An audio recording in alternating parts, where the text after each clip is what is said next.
चलो भाई, ठीक है। Essentials of a valid contract, ये पढ़ना है हमको, ठीक है ना।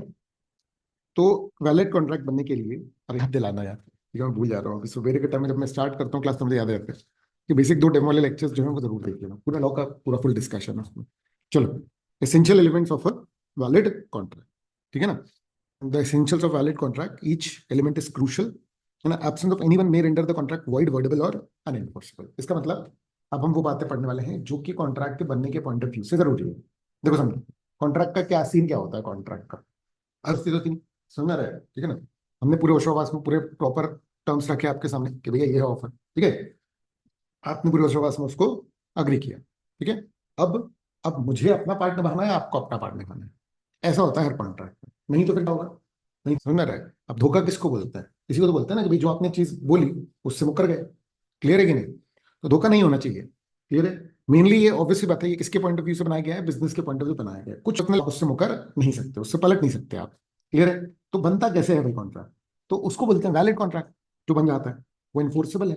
इनका मतलब क्या है कि भाई अगर मान लो आपने नहीं निभाया तो मैं केस कर पाऊंगा, इसको बोलते हैं इन्फोर्सिबिलिटी। समझ में आ रहा है, ठीक है ना। तो अगर उसमें कोई भी समस्याएं आई, जो मेंटली इन्फ्लुएंस किया, झूठ बोला, ये सब चीजें अगर हुई, तो वो जो कॉन्ट्रैक्ट है वो या तो वॉइड हो जाएगा, इनवैलिड हो जाएगा। वॉइडेबल यानी कि जिस पार्टी से झूठ बोला उसके इन पर कैंसिलेबल हो जाएगा।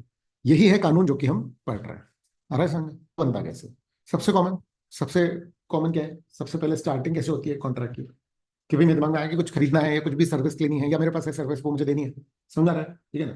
तो मैं करूंगा ऑफर। कोई भी व्यक्ति जो है वो क्या कर सकता है, कैलकुलेटर खरीदना है, मुझे कैलकुलेटर बेचना है। आ रहा है समझ, ठीक है। मुझे क्लासेस पढ़ानी है, किसी को न्यूज़पेपर डिलीवर करना है, किसी को न्यूज़पेपर खरीदना है, किसी को पेट्रोल डलवाना है, कुछ भी। आ रहा है समझ, वो सारे क्या होंगे। तो उस व्यक्ति ने क्या किया, इनिशिएट किया ऑफर। तो अभी ऑफर तो भाई ने अपनी मर्जी से क्या कर दिया, एक्सेप्टेंस दी कि हाँ भैया ये कैलकुलेटर कितने बेच रहे हो, 400 रुपये में, okay I am ready to purchase. अरे हमने पूरी टर्म्स तुम्हारे सामने रखी है, हम कैलकुलेटर बेच रहे हैं 400 रुपये में, तुम्हें 400 रुपये देने, हमें कैलकुलेटर देना है। तो मतलब कि ये जो है कॉन्ट्रैक्ट बन गया। मतलब बोलो कि आपको ये बात समझ में आ रही है, ठीक है। अब कॉन्ट्रैक्ट बनने के बाद, अब मान लो कि मैं तुम्हें 400 का बेच रहा था, 400 के बाद हाँ तुमको नहीं देंगे, उसको देंगे 500, ऐसा कर सकते हैं क्या। ऐसा नहीं कर सकते हैं। क्यों, क्योंकि ऐसे सोसाइटी में केओस मच जाएगा। इसलिए ये रूल्स बनाए गए सोसाइटी के पॉइंट ऑफ व्यू से, क्या कि भाई जो वादा किया वो निभाना पड़े। समझ आ रही है बात, क्लियर है। तो इनिशिएट ये होता है कैसे, ऑफर और एक्सेप्टेंस। क्लियर है, क्लियर है ना। For each other is an agreement, ठीक है ना। अब proposal when accepted becomes a promise. एक प्रपोजल जब एक्सेप्ट हो जाता है इट बिकम्स अ प्रॉमिस। क्या क्लियर है, समझ आ रहा है, ठीक है ना। तो एक अग्रीमेंट कब बनता है, जब एक पार्टी ऑफर कर रही हो, दूसरी पार्टी उसको एक्सेप्ट कर ले, it become a contract. Clear है ना। ठीक है। फिर एलिमेंट क्या होना चाहिए तब जाकर के वैलिड कॉन्ट्रैक्ट बनेगा, वो है फ्री कंसेंट। फ्री से यहाँ पर मतलब क्या है, फ्रीडम।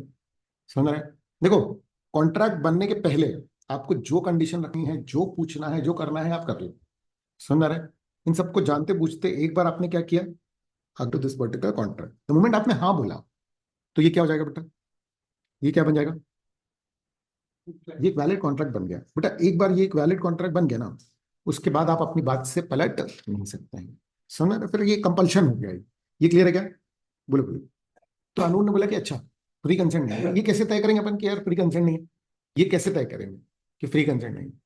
तो नहीं होगा ना, वो तो फर्स्ट टाइम इनिशिएट कर रहा है इन जनरल, जो एक्सेप्टेंस दे रहा है, कहीं उससे जबरदस्ती से एक्सेप्टेंस ली गई है। अगर ऐसा है, अगर फ्री कंसेंट नहीं है, तो ना जिस व्यक्ति ने एक्सेप्टेंस दी है, कानून उसको ये अधिकार देगा कि आप तोड़ लो कॉन्ट्रैक्ट, आप मत निभाओ इसको। ध्यान से समझना बेटा, बहुत सारे तरीके होते हैं।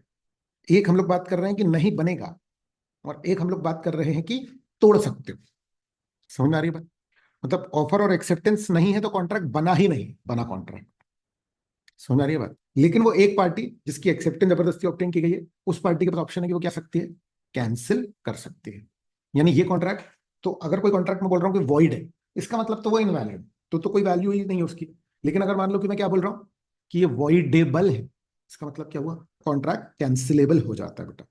क्लियर है। कंसेंट वर्ड का मतलब क्या होता है, हिंदी में तो अपन उसको बोलेंगे सहमति, अग्री कर जाना। कंसेंट मतलब मैं एक पर्टिकुलर चीज बोल रहा हूँ, तुम भी उससे अग्री कर रहे हो, तो ऑफर के लिए अग्री कर, एक्सेप्टेंस दे रहा है, उसी एक्सेप्टेंस को क्या बोला जा रहा है, कंसेंट। और वो जो कंसेंट है वो कैसे होनी चाहिए, फ्री। आ रहा है कानून जो है ना, वो लोगों का अच्छा चाहता है। आ रहा है समझ, इसलिए उसने बोला कि भैया जो भी एक्सेप्टेंस दे रहा है वो तो एक्सेप्टेंस दे, तब जाकर के तो ये sense. In legal term this is known as consensus ad idem. तो बहुत सारे लैटिन वर्ड्स जो हैं वो यूज किए गए हैं हमारे कानून में, क्योंकि कानून जो है वो बहुत पहले चला आ रहा है, लैटिन भाषा में उसके हुए थे, तो ऐसे बहुत सारे फ्रेजेस हैं। समझ में आ रहा है? कंसेंसस एड इडेम का मतलब क्या होता है कि टू पीपल, इसको क्या बोलते हैं? Consensus ad इडेम। क्लियर बेटा? ठीक है ना? तो free consent, consent must be free, it should not be caused by coercion. Coercion मतलब जबरदस्ती करना। जबरदस्ती मतलब कि गन दिखा दी और बोला कि एक्सेप्टेंस तो सुन रहा, मारने पीटने की धमकी दे रहे हो कि आप धमकी दे करके क्या धमकी दे रहे हो, या आप इलीगल एक्ट कर रहे हो और सामने वाले से क्या बोल रहे हो, इस कॉन्ट्रैक्ट के लिए हाँ बोल दो। देखो सुनो, मैं अपनी कार बेच रहा हूँ, मैं 5 लाख में बेच रहा हूँ और मान लो कि उसकी कीमत 3 ही लाख है, तो 5 लाख के लिए मैं सामने वाले को बोल रहा हूँ हाँ बोल दे, नहीं तो गोली मार दूंगा, नहीं तो हाथ पैर तोड़ दूंगा। समझ में आ रही बात? और सामने वाले बंदे ने हाँ बोल दी, तो बना तो ये कॉन्ट्रैक्ट, पर ये उस बंदे के एंड पर क्या है? कैंसिलेबल है। क्योंकि इसमें क्या प्रॉब्लम हो गई, इसमें फ्री कंसेंट नहीं है कि सरस है। जब आप आंसर लिखते हो ना, तो आपकी रीजनिंग और वो सारी बिल्कुल परफेक्ट होनी चाहिए, याद रखो। हाँ या ना तो कोई भी बोलेगा, मतलब अगर मान लो कि आपको बोला जाएगा ये सही है या गलत, तो सही है गलत तो और बंदा बोल ही लेता है ना, सही है या गलत तो और बंदा बोल ही लेता है ना। इंपॉर्टेंट क्या होती है? रीजनिंग। बोल रहे हो कि वो चीज़ क्या है? गलत है, तो आप किस बेसिस पे बोल रहे हो? आपको पता भी है कि वो चीज़ क्यों सही है या क्यों गलत है? बताओ। अगर मान लो आपको नहीं पता है तो क्या होगा? लिख नहीं पाओगे तो मार्क्स नहीं मिलेंगे, सिंपल बात है। क्लियर है ये? ठीक है। रिप्रेजेंटेशन और मिस्टेक, अंडर इन्फ्लुएंस में मेंटली प्रेशराइज कर रहे हैं, कोई ऐसी गन नहीं दिखा रहे, आग दिखा रहा है, आ रहा है समझ? वो क्या है? Under influence. फ्रॉड क्या है? कुछ झूठी बोल दिया, समझ रहा है? ये टेबल है, बोल रहा है ये सागवान की लकड़ी से बनी, आ रहा है समझ? ये झूठ है, इसको चक्कर में सामने वाले ने एक्सेप्टेंस दे दी, तो वो कैंसिल कर सकता है कॉन्ट्रैक्ट को। मिसरिप्रेजेंटेशन में भी झूठ होता है, अनइंटेंशनल होता है, सब पूरे फुल फुल चैप्टर्स है ना? ये देखो, यूनिट 3 में ये एक्सटेंसिवली डिस्कस हुई है। तो एग्जाम्पल देखते हैं। ए जिसके पास 2 कारें थी, एक रेड और एक ब्लैक, उसने सोचा कि यार रेड कार में बी को बेच, B thinks he is buying a black car. समझ में आ रहा है आपको? बोलो क्या हो रहा है यहाँ पर, बताओ, बोलो बोलो बोलो। बिल्कुल परफेक्ट। समझ में आ रहा है कि यहाँ पर अगर मान लो कि भाई मैं आपसे ऑफर कर रहा हूँ एक कार खरीदने की, मेरे दिमाग में दूसरी कार है, आपके दिमाग में दूसरी कार है, तो ये क्या हुआ? Same thing in same sense नहीं, तो इसको ऑफिशियली बोलते हैं कंसेंसस एडेड है नहीं। जब आप आंसर हाँ हाँ ये वॉइड है, उससे कोई मतलब नहीं है। समझ आ रहा है? उसका जो कारण है वो कानून के कौन से सेक्शन में लिखा है और क्या लिखा हुआ है। समझ आ रहा है? तो आपको मार्क्स मिलेंगे कंसेंसस एडेड वाले पॉइंट को लिखने में, कि सिंस कंसेंसस एडेड नहीं है इस कारण से, क्योंकि उसका मीनिंग होता है same thing in same sense. तो आप उसको एक्सप्लेन करोगे अपने आंसर में कि भैया देखो, फर्स्ट पर्सन का जो सेंस है वो रेड कार है ब्लैक कार है, और सेकंड पर्सन जो सेंस है वो एडेड नहीं है, इसलिए फ्री कंसेंट नहीं है। आ रहा है समझ? और कंसेंट ये तो खैर वही है, ये तो वॉइड है, same thing in same sense नहीं है, तो कंसेंट ही नहीं। क्लियर है? चलो ये क्लियर बच्चों, रिजल्ट कोई कॉन्ट्रैक्ट यहाँ पर बनने वाला नहीं। अच्छा, why consensus ad idem matters? Consensus ad idem जो है वो मैटर क्यों करता है? क्योंकि दोनों पार्टीज को क्लियर होना चाहिए एग्जैक्टली विच का सोच रहा है रेड और दूसरा सोच रहा है ब्लैक, तो यहाँ पर मीटिंग ऑफ माइंड्स तो नहीं आ रहा है। मीटिंग ऑफ माइंड्स का मतलब क्या है? Same thing same sense, consensus ad idem है, और इस कारण से क्या नहीं, कॉन्ट्रैक्ट नहीं बना। आप समझ पा रहे हैं हम लोग क्या पढ़ रहे हैं? हम लोग पढ़ रहे हैं कॉन्ट्रैक्ट बनने के लिए क्या क्या बातें minimum offer acceptance, very good, और फ्री कंसेंट। तो फ्री कंसेंट की थोड़ी सी डिटेल लिखनी पड़ी, बाकी इसके लिए पूरा चैप्टर मार देंगे अगर तुमने 2 लाख रुपए का लोन नहीं दिया। सुन रहा है? मैं बोला ठीक है भाई ले लो लोन, अरे समझ, जाने तो जाने, ये कोर्जन, तो ये वैलिड कॉन्ट्रैक्ट नहीं है, तो इसका क्या होगा? तो बी जो है वो इस कॉन्ट्रैक्ट को कैंसिल करके और क्या बोल सकता है कि भाई पैसे वापस करो, अपनी कार वापस ले लो। आ रहा है ये समझ में? क्लियर है? ठीक है। फिर क्या बेटा? Capacity of parties. कॉन्ट्रैक्ट करने के लिए ये जरूरी है कि जो 2 लोग कॉन्ट्रैक्ट कर रहे हैं, सुन रहा है, वो केपेबल है। केपेबल मतलब क्या? छोटे बच्चे कॉन्ट्रैक्ट नहीं कर सकते क्योंकि उनको अंडरस्टैंड, तो बड़ा लफड़ा हो जाएगा। क्लियर है? और क्या है कैपेसिटी में? कि जो व्यक्ति कॉन्ट्रैक्ट कर रहा है वो अपने पूरे होशो आवास में होना चाहिए, मतलब पिया हुआ हो, बीमारी के कारण का दिमाग नहीं चल रहा हो, या तो फिर अगर मान लो किसी भी अन्य कारण से वो सोचने से कॉन्ट्रैक्ट हो रहा है। अगेन हम अभी जो भी कुछ पढ़ रहे हैं वो बहुत डिटेल में पढ़ना है, ये ब्रॉडली पूरा कवर हो रहा है एक तरीके से, revision of Indian contract act है, कि मतलब आप नहीं, इंडियन कॉन्ट्रैक्ट है। ठीक है। तो लीगल एबिलिटी, हर वो व्यक्ति कॉन्ट्रैक्ट करता है। अच्छा, सेक्शन नंबर बहुत इंपॉर्टेंट होता है एग्जाम में, याद रखना। क्लियर है? ठीक है ना? तो सेक्शन 11 क्या कह रहा है? Every person is competent to contract. ठीक है, तो ये गायब हो गया था। ठीक है, हाँ, every person is competent to contract, जो कि क्या है? Who of the age of majority, 18 साल से ऊपर का है, और साउंड माइंड का है। अच्छा, इसमें तीसरी एक कैटेगराइजेशन है, तीसरा कैटेगराइजेशन जो है ना बेटा, वो ये है कि not disqualified from law to which he is subject. कुछ पर्टिकुलर लोगों को ना कानून नहीं मना किया कि इनसे इनके साथ मत करना कॉन्ट्रैक्ट। जैसे मान लो कि कोई किसी देश से हमारी लड़ाई चल रही है, और क्या हो रहा है, मान लो उसके साथ ट्रेड कर रहे हैं, है ना। जैसे मान लो चाइना के साथ हमारी वॉर छिड़ जाए, पाकिस्तान के साथ हमारी वॉर छिड़ जाए, अभी नहीं है वॉर, अभी प्रॉपर ट्रेड होता है सबके साथ, पूरी साउथ एशियन कंट्रीज के साथ, आ रहा है समझ में? ठीक है ना। पर अगर वॉर हो जाए तो फिर जो ट्रेड है वो ऐसा हो जाएगा कि एनिमी ट्रेड है। तो कानून में लिखा है कि एनिमी के साथ आप ट्रेड नहीं करेंगे, अगर किया तो फिर वो क्या हो जाएगा, वॉइड हो जाएगा। आ रहा है समझ में? तो कैपेसिटी की जब हम बात करते हैं तो अलग अलग बातें हैं। इसके क्वेश्चंस कैसे आते हैं? या तो आपसे सीधे सीधे पूछा जाएगा कि भाई कैपेसिटी ऑफ कॉन्ट्रैक्ट के बारे में लिखो, क्या है कॉन्ट्रैक्ट, कौन कौन व्यक्ति कॉन्ट्रैक्ट नहीं कर सकता। आप सोच करके देखो कितने प्रकार से इस सवाल को पूछा जा सकता है। ठीक है ना। आपसे इंडिविजुअल पूछा जा सकता है कि क्या माइनर कॉन्ट्रैक्ट कर सकता है, समझ में आ रहा है? ठीक है, क्या कोई साउंड माइंड वाला व्यक्ति कॉन्ट्रैक्ट कर सकता है। ये सब होगा डायरेक्ट क्वेश्चन। इसके बाद आते हैं नेक्स्ट लेवल कौन से क्वेश्चंस, जो कि आपके केस लॉ बेस्ड हैं। केस लॉ बेस्ड जो क्वेश्चंस होते हैं ना बेटा, वो कैसे होता है? उसमें बोला जाता है कि भाई आप एक काम करो, मतलब जैसे एक कोई अरुण नाम का व्यक्ति है, ठीक है। उसने क्या किया, उसने कॉन्ट्रैक्ट किया एक छोटे बच्चे के साथ, वो स्कूल जा रहा था, समझ में रहा है, तो उसको टॉफी दे करके उसकी गाड़ी ले ली, समझ में रहा है। प्रॉपर उसने लिखवा लिया, साइन करवा लिया। वो कुछ भी फैक्ट्स अपने आप से बना देते हैं, लिखना साइन करना ये कुछ जरूरी नहीं है, बट दे इंक्लूड फैक्ट्स जो कि आपके नॉर्मल लॉजिकल माइंड से खेलेंगे। समझ में आ रही है बात? हमको इतना ही पता करना है जितना कानून में लिखा है, बट वो ऐसे फैक्ट्स करेंगे, जैसे मान लो कि बोलेंगे कॉलेज में जाने वाला लड़का है लेकिन उसकी उम्र 17 साल है, ठीक है, लेकिन उसकी दादी बहुत बीमार थी, समझ में आ रहा है, इस कारण से वो अपनी साइकिल बेचने आ गया। क्लियर है? एक बंदा है, उसने उस पर तरस खाते हुए साइकिल के लिए उसको अच्छे पैसे दिए, बाद में लेकिन वो बंदा जो माइनर था वो बोला कि नहीं नहीं, ये नहीं बेचेंगे हम। आ रहा है समझ? हमारी साइकिल वापस करो। पॉइंट समझ में आ रहा है? तो ये केस ऐसा बना जिसमें तुमको लग रहा है अरे यार उसकी मदद की, हाँ तो माइनर ही गलत है। पर आपको लीगली चलना है ना, आपको लॉजिकली नहीं चलना। आप पॉइंट समझ लो। आपके लॉजिक पूरे के पूरे क्या हो जाएंगे, इधर उधर हो सकते हैं। अपन कोई भी मूवी देखते हैं, समझ आ रहा है, उसमें अपने को हीरो पता होता है, विलेन पता होता है, पता होता है ना। क्यों? हीरो की पूरी स्टोरी शेयर करते हैं, समझ में आ रहा है, विलेन की पूरी स्टोरी शेयर नहीं करते। मान लो विलेन की पूरी स्टोरी शेयर करते हैं तो क्या होगा, कि भैया उसकी माँ बीमार थी बचपन में, उसके साथ बहुत बुरा हुआ तब जाकर के वैसा हुआ, तो तुम्हें विलेन के लिए सहानुभूति आ जाएगी। ये सारी स्टोरी हमारे लिए हीरो के लिए शेयर करते हैं वो। आप पॉइंट समझो।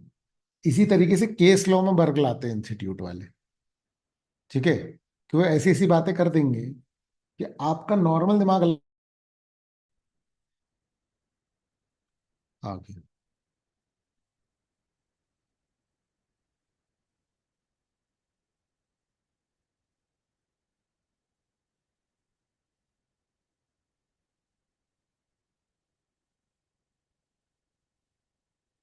ठीक है। हाँ, चलो। तो जो माइनर है, जो कि क्या है बेटा, 18 साल से कम की एज का है, वो जो है वो कॉन्ट्रैक्ट एंटर नहीं कर सकता। ये क्लियर है? नहीं कर सकता है। ठीक है। The person must be capable of understanding the contract and its consequences. If he is not able to understand the contract, क्या होगा, समझ रहे हैं? ठीक है ना। अच्छा, एक होता है कॉन्ट्रैक्ट बनने के बाद कैंसिल होना, ठीक है, ठीक है बच्चों। और एक क्या होता है, कॉन्ट्रैक्ट बन ही ना पाए, इसको नोट कर लेना, इसको बोलते हैं वॉइड एब इनिशियो। ठीक है। और इसको क्या बोलते हैं, वॉइड कॉन्ट्रैक्ट। ये वही लैटिन वर्ड्स हैं बेटा, है ना। वॉइड एब इनिशियो, वॉइड एब इनिशियो मतलब कि शुरू से ही इनवैलिड होना किसी चीज का।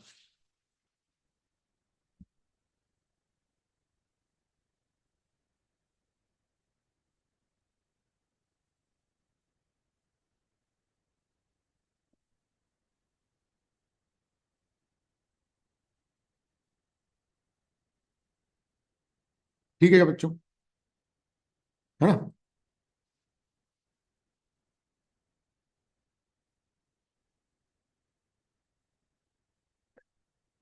बोलो, ये क्लियर है?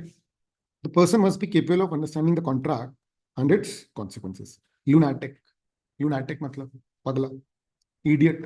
अरे इडियट तो कोई भी ऐसे ही बोलते रहते हैं ना। अरे समझ, पता है इडियट का क्या मतलब होता है? जन्मजात मूर्ख, है ना? कोई इडियट बोलते बहुत ही बुरा बोल रहा है मतलब। अरे समझ, ठीक है, बेवड़ा कोई है तो। अरे समझ, ठीक है ना, कि खूब पी लिया उसने, जितनी सह नहीं पा रहा है। क्लियर है? तो इंटॉक्सिकेटेड। अच्छा, इंटॉक्सिकेटेड किसी और चीज से भी हो सकता है, कि ड्रग्स के नशे में हो। अरे समझ, ठीक है ना? Is not considered of sound mind. ऐसे लोगों से जब कॉन्ट्रैक्ट हो रहा है तो वो क्या होगा बेटा? क्या होगा? वॉइड। क्या क्लियर है? ठीक है बेटा। अदर डिस्क्वालिफिकेशंस में क्या आएगा? Certain person, alien enemies. Alien enemies मतलब वही दुश्मन देश के लोग। अरे समझ, क्या होंगे वो? उनको अलाउड नहीं है उनके, मतलब अगर आप उसके साथ किसी भी एलियन एनिमी के साथ कॉन्ट्रैक्ट कर रहे हो, फिर आपके साथ कुछ गलत हुआ तो कोई प्रोटेक्शन नहीं, कानून आपको कोई प्रोटेक्शन जो है वो नहीं दे पाएगा। अरे बेटा, समझ में क्लियर है? ठीक है ना? तो may be disqualified by law unless required formalities are fulfilled. ठीक। Keep on contract entered into by the person not competent to contract are typically void. Foreign sovereigns, दूसरे देश के जो राजा, बीच में लड़ाई हो जाएगी, ठीक है ना? कन्विक्ट्स, कन्विक्ट्स वगैरह मतलब जो जेल में हैं, उनके साथ भी आप कॉन्ट्रैक्ट जो है वो नहीं कर सकते हैं। बोलो, ये क्लियर है? ठीक है बेटा। ठीक। फिर क्या है? कंसिडरेशन। चलो, कंसिडरेशन क्या होता है बेटा? Something in return. अगर एक कॉन्ट्रैक्ट हो रहा है जिसमें कि मैं क्या कर रहा हूं, मैं आपको कैलकुलेटर बेच रहा हूं, आप मुझे पैसे दे रहे हो, तो मेरी तरफ से जो कैलकुलेटर है वो एक तरीके से क्या हो गया? कंसिडरेशन। और आपकी तरफ से जो पैसे हैं वो क्या हो गए? कंसिडरेशन। क्लियर है? तो consideration basically is what? Something in return, quid pro quo. Clear है? ये बहुत फेवरेट टॉपिक है एग्जाम के पॉइंट ऑफ व्यू से। ठीक है? It can be right, interest, profit और डिटरमिनेंट लॉस और responsibility given by the other. Clear है? Mutual exchange, each party gives something and receives something in return. नुकसान, forbearance मतलब मना करना, दूर रहना। समझ रहा है? कुछ नहीं करने का भी जो है वो अग्रीमेंट हो सकता है। क्या मतलब समझो, अगर मान लो कि मैं तुमको कैलकुलेटर दे रहा हूँ, तो ये मैं कुछ कर रहा हूँ ना। समझ रहा है? मान लो कि मैं तुम्हें 100 रुपए दूं और मैं तुमसे बोलूँ कि भाई तुम 3 महीने मूवी देखने मत जाओ, तो तुम्हारा जो मूवी देखने नहीं जाना है वो भी क्या है? कंसिडरेशन। तो समथिंग इन रिटर्न जो है वो नेगेटिव फॉर्म में भी हो सकता है, कि कुछ नहीं करना मेरे लिए कंसिडरेशन हो गया। क्लियर है? क्लियर है? क्लियर है? ठीक है ना? चलो, A agrees to sell his books to B for ₹100। B, A is promised to sell his books is the consideration for B is promised to pay ₹100। यहां तक में कोई प्रॉब्लम है तो बताओ। क्लियर है ना? तो क्या क्या पढ़ लिया अपन लोगों ने? एसेंशियल्स ऑफ वैलिड कॉन्ट्रैक्ट में ऑफर एक्सेप्टेंस और प्री कंसेंट और कंसिडरेशन, कैपेसिटी, साउंड माइंड, मतलब कैपेसिटी में साउंड माइंड, और मेजर मतलब माइनर नहीं होना चाहिए, ये समझ आएगा। है ना? फिर क्या ऑब्जेक्ट? बेसिकली कॉन्ट्रैक्ट को लीगल वैलिडिटी कभी मिलेगी, कब मिलेगी? जब आप काम ही लीगल कर रहे हो। इलीगल काम को लीगल प्रोटेक्शन थोड़ी ना देते हैं, मतलब कॉन्ट्रैक्ट एक्शन ले लेंगे। पर ये जो तुम तय कर रहे हो, यही इलीगल तय कर रहे हो, तो तुम गए किसी के पास, गुंडे के पास, कि भैया एक हाथ पर तोड़ना, 500 रुपये में तोड़ दोगे? मैं कंप्लेन करूंगा। है क्या पॉसिबल? आयरॉनिकल हो गया ना? आ रहा है समझ में? तो भैया आपका जो कंसिडरेशन है वही क्या होना चाहिए को लेकर के। कई बार क्या होता है कि आपके कंसिडरेशन भी लीगल होते हैं, बट आपका जो मकसद है वो इलीगल होता है। समझ में आ रही है बात? जैसे मान लो कि आप वो कॉन्ट्रैक्ट में कोई ऐसी प्रॉब्लम नहीं है, पर उसका जो मकसद है वो किसी तीसरे व्यक्ति को नुकसान पहुंचाना है, तो फिर तो क्या होगा? फिर तो वो भी वाइड हो जाएगा। ऑब्जेक्ट मतलब अगर आपका ऑब्जेक्टिव, अगर आपका जो पर्पस है, जो आप करना, जिन चीजों का आदान प्रदान कर रहे हो वो गलत है, इन दोनों में से कोई भी एक चीज हुई तो क्या होगा? अग्रीमेंट वॉइड हो जाएगा। अरे सर, ऐसा अग्रीमेंट कॉन्ट्रैक्ट नहीं बन पाएगा। क्लियर है? क्लियर है? ठीक है ना? चलो फिर क्या है, लीगैलिटी है ना, यही पढ़ रहे हैं। तो कंसिडर्ड बाय लॉ, बेटा याद रखना एक वर्ड होता है प्रोहिबिशन, एक होता है रिस्ट्रिक्शन। प्रोहिबिशन मतलब बेटा होता है कंप्लीटली वॉइड। आ रहा है समझ? प्रोहिबिशन मतलब क्या होता है? कंप्लीटली एकदम वॉइड, टोटल मना। रिस्ट्रिक्शन मतलब कि मना है लेकिन कुछ कंडीशन अगर फॉलो करोगे तो फिर अलाउ हो सकता है। वो क्या हो गया? मतलब अगर कानून के प्रोविजंस को डिफीट कर दे, कानून के प्रोविजंस को डिफीट कर दे, कई बार क्या होता है ना कि आप बात तो मान रहे हो पर नहीं मान रहे हो। समझ आ रही है बात? ठीक है, आप बात मान रहे हो लेकिन नहीं मान रहे हो, ऐसे कैसे होता है? देखो समझना, ठीक है। मान लो कि मम्मी ने बोला कि अभी 2 घंटे के बुक के सामने से हिलना मत। तो मम्मी ने क्या बोला कि 2 घंटे पढ़ाई करते दिखने चाहिए। आप पॉइंट समझ रहे हो कि लीगली कैसे आप डिफीट कर देते हो प्रोविजन को? क्या मम्मी का जो ऑब्जेक्टिव है या पढ़ने चाहिए, पढ़नी चाहिए, समझ रहे हैं? ठीक है, तो कहने का क्या मतलब है वो समझ रहे हो ना आप? क्लियर है? ये थोड़ा सा दिक्कत है, ध्यान से समझना, ये बहुत गड़बड़ है।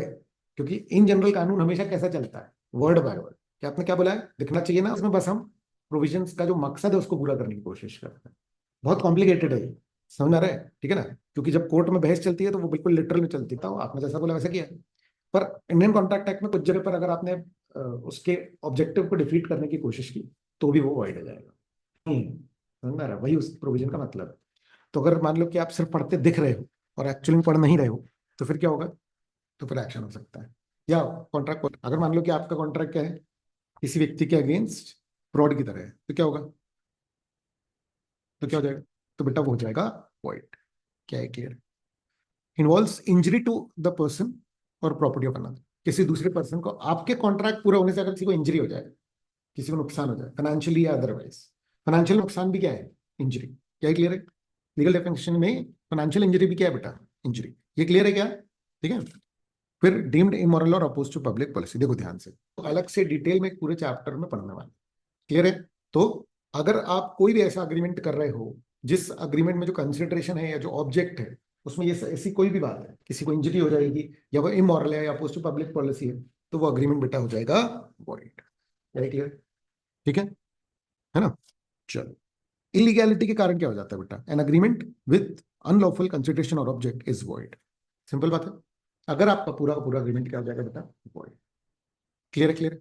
चलो एग्जांपल देखते हैं। A promises to drop prosecution against B for robbery if B promises to मतलब क्या बोल रहा है? कह रहा है भैया देखो तुमने चोरी कर, अग्रीमेंट का वो देखो, ठीक है। मैं मिला एक चोर से, ठीक है, जिसने चोरी की थी, ठीक है। अब उसके खिलाफ केस चल रहा है, भैया तुम चोरी का सामान अगर दे दो तो मैं जो केस है वो ड्रॉप कर देता हूँ। समझ में आ रही है बात? अग्रीमेंट क्या है कि तुम चोरी की चीजें दे दो तो तुम्हारे ऊपर केस बंद हो जाएगा। समझ में आ रही है बात? पेमेंट हुआ होता तो क्या होता? वो वैलिड जाता। बट जब चोरी की है ना, तो वो मामला किसके हाथ में है? कानून के। यानी कि जज will decide whether to drop prosecution or not, you can not decide whether to drop prosecution or not. समझ आ रही है बात? हो गया या कुछ भी ऐसा हो गया, चोरी जो है वो पब्लिक मैटर हो गई। समझ आ रही है बात? क्लियर है? तो आप ऐसा नहीं कर पाओगे, तो आप माफ नहीं कर सकते एग्रीमेंट करके उसको, तो ये क्या हो गया बेटा? अनलॉफुल। समझ में आ रहा है? क्लियर है? लेकिन होता तो ऐसे। सिर्फ चोरी के केस में नहीं होता, इसमें बहुत सारी चीजें हैं। देखो हम अभी पढ़े कौन सा प्रोविजन है कि अगर आपका ऑब्जेक्ट या कंसिडरेशन अगर इलीगल है तो अग्रीमेंट क्या हो जाएगा बेटा? वॉइड। ठीक है ना? अब इस पर्टिकुलर केस इसमें जनरली जो एग्जांपल दिए हुए, जो केसेस दिए हुए हैं, वो पास्ट के डिसाइडेड केसेस, और पास्ट के डिसाइडेड केसेस हर तरफ गए हुए हैं। अभी क्या है, यहाँ भी विल बी कन्विंस्ड। समझ में आ रहा है? लेकिन वो नहीं दिया हुआ है। ठीक है। दूसरा क्या कि आप एग्जाम्पल चेंज कर लो। समझ रही बात? हमको ये एग्जांपल समझना है कि भैया ये प्रोसिक्यूशन ड्रॉप हो सकता है कि नहीं हो सकता है, हमको समझना क्या है ये बताओ। हुआ कंसिडरेशन या ऑब्जेक्ट इलीगल, तो अग्रीमेंट क्या हो जाएगा? वॉइड। समझ आ रही है बात? क्लियर है? ठीक है ना? इसके पूरे पूरे चैप्टर हमको पढ़ने हैं, तो बिल्कुल चिंता मत करो। क्लियर है ना? चलो फिर क्या है? A agrees to sell his house. समझ में आ रहा है? ड्रग्स बेच रहा हूँ, घर बेच रहा है, 100 किलो कोकीन के बेच में, ये अग्रीमेंट इलीगल है क्योंकि इसका कंसिडरेशन क्या है? इस वाले में क्या बोला? कंसिडरेशन अनलॉफुल है। समझ में आ रहा है? तो दोनों ही केसेस में जो अग्रीमेंट है बेटा वो क्या हो गया है? वॉइड। क्यों हो गया है वॉइड? ऑब्जेक्ट और कंसिडरेशन इज वॉइड। क्या क्लियर है? ठीक है बेटा? ठीक है, ठीक है ना? कोई दिक्कत तो नहीं? चलो, फिर क्या है? Not expressly declared void. इस बात का क्या मतलब है? कुछ ऐसे अग्रीमेंट्स हैं जिनको कि एक्स मत कर लेना। समझ आ रही है बात? क्या बोला है कि ये वाले कॉन्ट्रैक्ट एंटर मत करना। बोलो, ठीक है ना? तो express categories expressly mentioned in law. ठीक है? तो इलीगल और void, specially prohibited by law, रेड टू बात है। ठीक है, ये सब इलीगल है और हैज नो लीगल इफेक्ट। जैसे restraint of marriage, restraint of trade. अगर आपने कोई ऐसा कॉन्ट्रैक्ट किया जिसमें आप किसी व्यक्ति के साथ कॉन्ट्रैक्ट करके, वो क्या हो जाएगा बेटा? वॉइड। वो जो अग्रीमेंट है वो क्या हो जाएगा बेटा? वॉइड। क्या क्लियर है? आ रहा है समझ में? क्लियर है? ठीक है। थ्रेट टू कमिट मर्डर और मेकिंग, हम बोल रहे हैं कि भाई आपको जो है पब्लिकली डिफेम कर देंगे, लाइबेल बोलते हैं इसको। सुन रहा है? तो क्या होगा? ये वाला अग्रीमेंट बेटा क्या कहलाएगा? वॉइड। क्लियर है? Since any agreement in restraint of trade, marriage और लीगल प्रोसीडिंग्स इज, अब इसको कृपया रीड कर लीजिए एक बार, फिर अपन लोग टाइप्स ऑफ कॉन्ट्रैक्ट पढ़ते हैं। कोई भी डाउट हो तो बता दो। सारे इलीगल वॉइड हैं, नोट कर लो इस बात को, अभी आएगा। क्योंकि अभी टाइप्स ऑफ कॉन्ट्रैक्ट में हम लोग पढ़ेंगे इलीगल और वॉइड। अच्छा, लिख लो पहले।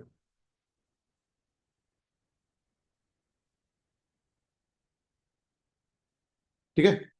तो अगर मान लो कि आप क्या करते हो, किसी व्यक्ति के साथ कोई कॉन्ट्रैक्ट करते हो, किस बात का कॉन्ट्रैक्ट कर रहे हो आप? कि मैं तुम्हें 1 लाख रुपए दे रहा हूं, तुम ये वाला बिजनेस मत करना। क्या ये इलीगल है? क्या ये वॉइड है? ऐसा नहीं, जो इलीगल है वो तो वॉइड है ही। सर क्या बोला? एग्जाम्पल, एग्जाम्पल मैंने बोला कि मैं किसी व्यक्ति का ट्रेड रिस्ट्रेंट अपनी कोचिंग क्लासेस मत खोल लेना। समझ आ रही है बात? ठीक है, क्या होगा? वॉइड। ये अग्रीमेंट क्या होगा? वॉइड। क्यों? क्योंकि लिखा है कानून में कि भाई रिस्ट्रेंट ऑफ ट्रेड का अग्रीमेंट आप नहीं कर सकते। क्या ये इलीगल है? नहीं, ये इलीगल नहीं। ड्रग्स बेचना इलीगल है, समझो। हमारे देश में 1000 से ज्यादा कानून है। कॉन्ट्रैक्ट एक्ट सिर्फ कॉन्ट्रैक्ट एक्ट है ना, ये जुर्म नहीं बता रहा। पर ये दूसरे कानूनों की मदद ले रहा है किस मामले में? कि कोई भी इलीगल एक्ट, कि अगर कोई भी इलीगल चीज है वो तुम्हारे कंसिडरेशन या ऑब्जेक्ट में है, तो तुम्हारा कॉन्ट्रैक्ट वाइड हो जाएगा। क्या इलीगल है? ये कॉन्ट्रैक्ट तक नहीं बता रहा, कह रहा किसी भी कानून में अगर लिखा हो कि वो इलीगल, तो ड्रग्स बेचना, मर्डर, ये सब क्या है? ये सब illegal, as an illegal activity नहीं है। नहीं आया समझ? तो कॉन्ट्रैक्ट एक्ट बोलता है कि भैया ये वाला भी वाइड है, कॉन्ट्रैक्ट एक्ट बोलता है कि भैया वो वाले भी वाइड है, जो कि सब काय के लिए किए गए हैं? इलीगल उसके लिए। समझ में आ रहा है? तो इलीगैलिटी एक्चुअली में क्रिमिनल एक्ट और बहुत सारे बने हुए हैं ना, जिसमें कि क्या डिफाइन किया गया है कि क्या इलीगल है। नहीं आया समझ? तो जो चीजें इलीगल है वो डिफाइन की गई हैं, उनका सहारा लेकर के कॉन्ट्रैक्ट एक्ट ने बोला हाँ। उसके अलावा कॉन्ट्रैक्ट एक्ट ने अपनी तरफ से कुछ बोला कि अरे यार ये भी वॉइड होगा, यार ये भी वॉइड होगा, ये तो अच्छा नहीं है। तो वॉइड बहुत सारे हैं, उनमें से एक वो भी वॉइड है जो इलीगल है। क्या आपको क्लियर है इलीगल और वॉइड में डिफरेंस? आ रहा है समझ? तो इलीगल मतलब समथिंग इलीगल जो कि किसी ना किसी कानून में मना है और वो आप कर, और भी कारण है किसी एक कॉन्ट्रैक्ट के वॉइड होने के, इनवैलिड होने के। वॉइड मतलब इनवैलिड। क्लियर है बेटा? ठीक है, ठीक। आगे बढ़े, है ना? चलो, अब हम लोग देखते हैं टाइप्स ऑफ कॉन्ट्रैक्ट्स। ठीक है? तो बेटा देखो, सबसे कॉमन तो क्या होगा? वैलिड कॉन्ट्रैक्ट्स, है ना? वैलिड कॉन्ट्रैक्ट मतलब जिसमें सारे एसेंशियल्स हैं, प्रॉपर किया, एक्सेप्टेंस भी सामने वाले ने प्रॉपर दी, कुछ इलीगल नहीं है, कोई जबरदस्ती नहीं है, कोई झूठ नहीं है इसमें। समझ आ रहा है? आपको भी निभाना है, सामने वाले को भी निभाना है। नहीं निभाएंगे तो पुलिस में कंप्लेंट कर सकते हैं और फिर वो निप जाएगा। इसी चीज को क्या बोलते हैं? एनफोर्सेबिलिटी। क्लियर है? ठीक है ना? And is binding. अच्छा, बाइंडिंग का मतलब क्या है? बंध जाना। एनफोर्सेबिलिटी, बाइंडिंग मतलब ये एनफोर्सेबल है। बाइंडिंग मतलब आपके ऊपर कंपल्शन है। समझ में आ रही है बात? बाइंडिंग क्लियर है ना वर्ड? ठीक है, चलो एग्जांपल से बोलिए। A asks B if he wants to buy his bike for rupees 50,000. B agrees to, enforceable by law, hence it's a valid contract. Clear बेटा? क्लियर है?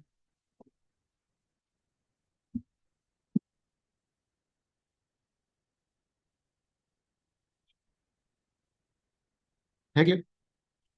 नहीं नहीं, सेक्शन नंबर हर उस चीज के हैं जो कि इसको वैलिड बनाती है। पूरा एक्ट है इस बारे में।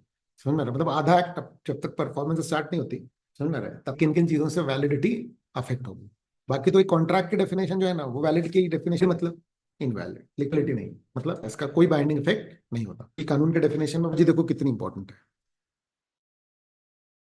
ना?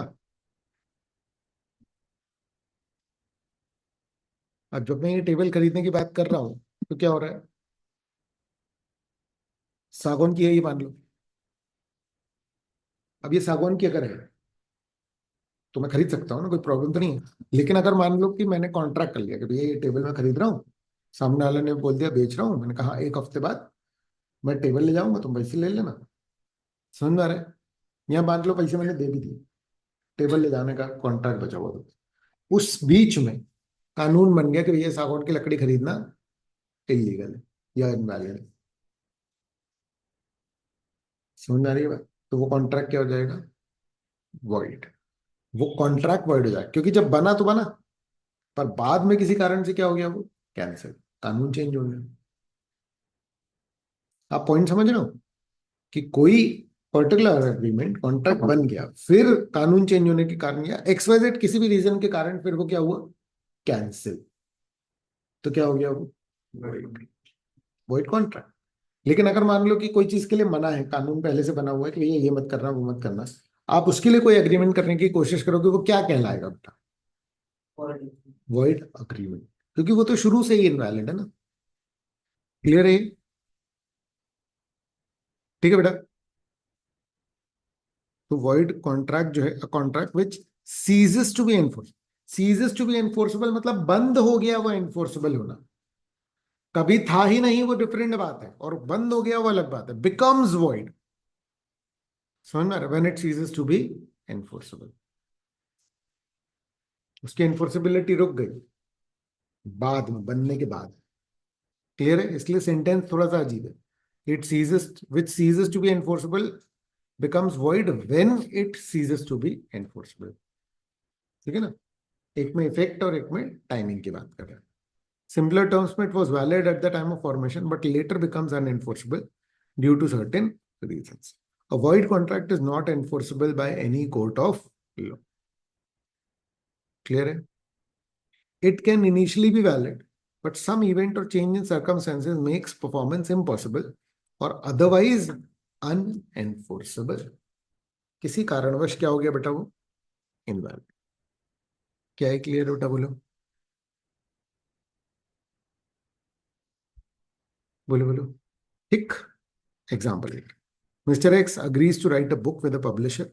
At first, the contract is valid. फिर X dies in an accident. Performance becomes impossible. अब तो बुक लिखी नहीं जा सकती ना।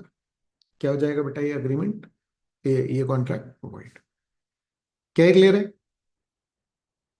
Hello. A contracts with B for supply of 10 tons of sugar. Before supply, the factory catches fire and everything is destroyed. ठीक है? तो क्या हुआ? अब इम्पॉसिबल है उसके लिए to supply sugar, the contract becomes void due to this unforeseen event. Though it is called void contract, in reality it is not a contract at all from the point it becomes void. The label is used to identify it in legal discussions. अगर आपको void contract लिखने को आता है तो क्या लिख पाएंगे आप? समझ में आ रहा है? ठीक है ना? तो void agreement के साथ जाएगा ये। क्लियर है? चलो, तो बाकी अपन अगली कक्षा में करते हैं। ठीक है?